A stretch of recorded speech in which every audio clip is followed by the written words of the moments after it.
Internet, my name is Ralph Chapman, and today you're going to learn what it takes to set up a fully equipped workshop in a small space for under $1,000. You see, you don't need a lot of space, and nope, you don't need to spend a fortune on tools to set up your shop.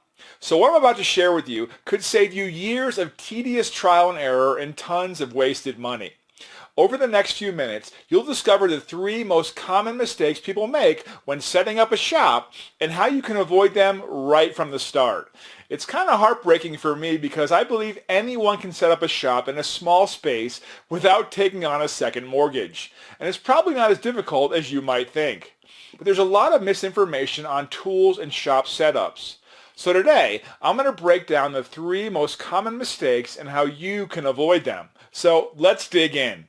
Mistake number 1, buying tools you don't need. I've seen so many people buying stuff that they don't need, and it ends up only being used once. If you don't need the tools yet, or if you don't know if you will need them in the future, you might just end up wasting your money. You should buy tools as you need them. Consider this. Does this tool meet my need today? If it does, how long will I take to outgrow it? As for me, I'll always recommend hand tools first. A few simple and inexpensive hand tools, chisels, a mallet, a saw or two. There, you haven't even spent $100 and you can get started making fine crafts. For the best bang for the buck power tool, well, my vote goes to a good circular saw and guide. It's useful for a lot of dimensioning and edge jointing and panel jointing. Mistake number 2, overspending on tools. Now, I know many people who have spent an incredible amount on tools. I was guilty of that myself. I once believed in the buy as much of a tool as you can afford theory. But when reality sets in, you realize this might not be true for all your purchases. At this point, it's easy to say, maybe I didn't need that much of a tool for what I do. And if you're thinking that now or about something you own, well, you're probably right. But it's not really completely our fault. You see, this industry has a big problem. Tool manufacturers need you to keep buying the latest tools to increase their profits, and they spend a ton on marketing to do that. Now, I've purchased more tools than I care to mention based on the comments from the professionals in the woodworking magazines. I want to tell you one thing. You got to understand that many of these recommendations are based on limited knowledge and paid sponsorship. In other words, free tools for them. So you got to take their advice with a large grain of salt.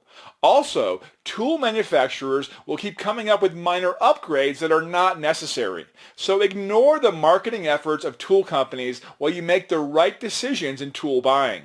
Fact is, expensive tools don't automatically result in cool-looking projects. You can literally set up a complete shop to build stuff for $1,000 or less total, even less if you're willing to look for used tools. Keep watching and I'll prove it to you.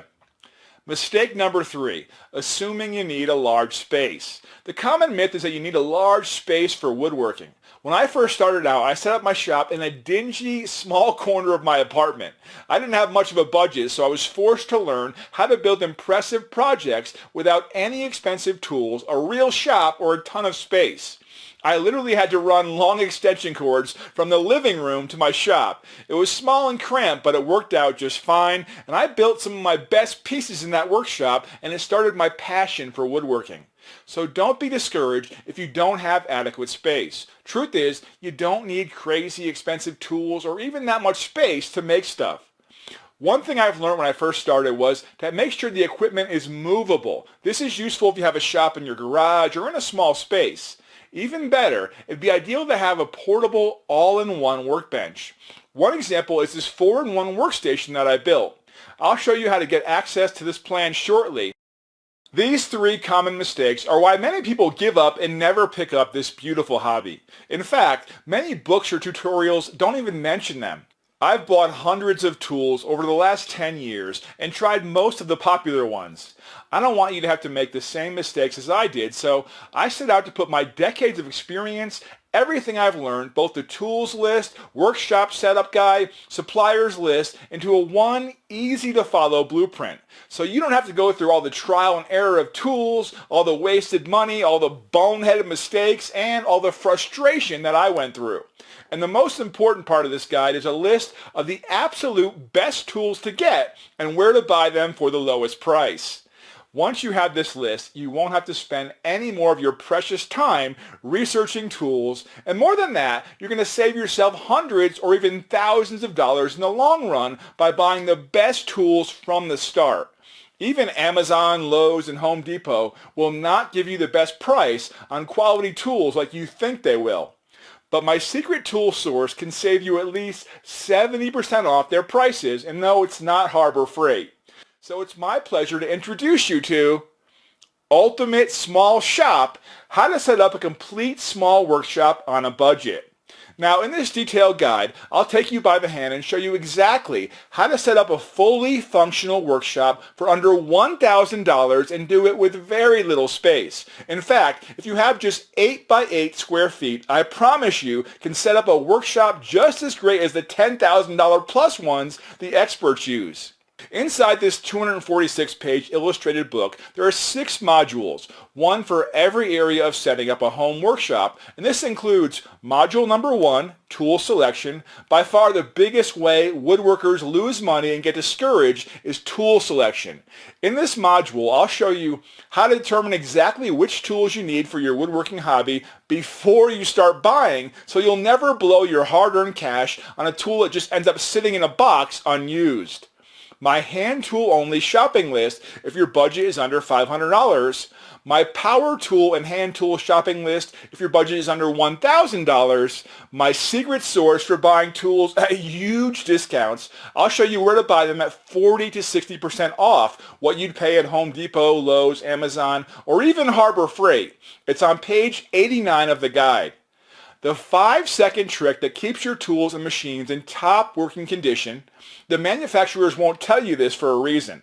My personal Rolodex of suppliers that offers heavily discounted tools, and these suppliers have everything you need from hand tools to power equipment to portable tools and even replacement parts at the lowest prices I've ever seen. Module number 2, space selection. When you're setting up a long-term shop, you don't want to screw this up. Get it wrong and you'll have all sorts of problems, but get it right and your life is going to be so much easier. Here's what you'll discover. Starting on page 11, I'll walk you through all the possible types of home workshop spaces and list the pros and cons of each so you can choose the perfect space for your shop. You'll get ideas and layouts for all sizes of workshops, from the large to the tiny, including setting up a woodworking shop in your garage, basement, attics, home spaces, apartment corners, wherever you want. The one place that's perfect for small workshops, but from what I've seen, very few even consider it. The one part of your home that's very spacious, but is actually the worst area for a shop for 3 very big reasons. Module number 3, shop layouts. Once you have your location picked out and your tools ordered and on the way, the next step is to choose the best woodworking shop layout for your space. Inside this module, you'll discover how to plan and design your workshop to fit nicely in whatever space you have available without sacrificing tools and machines that you really need. I've built woodworking studios in spaces as small as 7 by 7. Perfect shop layouts for spaces that are 10 by 10 or under, and what I call the doorway trick. Using this technique along with a smart layout can make a small space work like a larger one. You'll get detailed floor plans and space-saving layout recommendations for your workshop. It includes machine placement and dividing your workspace effectively for different woodworking tasks. Module number 4, electricity, lighting, and soundproofing. After you have your layout chosen, the next step is to plan these 3 elements around your layout. Inside this module, I'll show you the ins and outs of lighting and electricity for your workshop, including cost, layout, plus my $40.78 solution to superb whole shop lighting. The cheap circuit type that can power almost anything without ever risking blowing a breaker. How to lower all that sound that escapes from your workshop by as much as 70% for under $500. And speaking of noise, I've also included a list of low noise tools to help keep the peace in your home, and altogether, they're only going to set you back about $1,000, and the list goes on. Module number 5, heating, cooling, ventilation, and dust. Don't underestimate how important these issues are. They can mean the difference between working in comfort and working in constant irritation. Some of the highlights in this module include the $3 trick on page 195 that ensures you'll have clean air even without inside to outside ventilation. This trick might even be healthier than having fans in your windows. The exact model of shop vac I recommend to my students. This vac is the best performer for its price. It's really a great value. The best types of heaters for shops that are well insulated and those that are not well insulated, and more. And lastly, module number 6, workshop safety. Maintaining and organizing the overall safety of your shop should be your final step in setting up a small shop. Some of the stuff you'll learn includes the 1 post-work habit that can prevent 90% of workshop fires, which you'll discover on page 228, 2 tricks to avoid tripping over cables, my 10-item checklist for shop safety, the 4 items that can set your shop on fire faster than you can blink, and many more.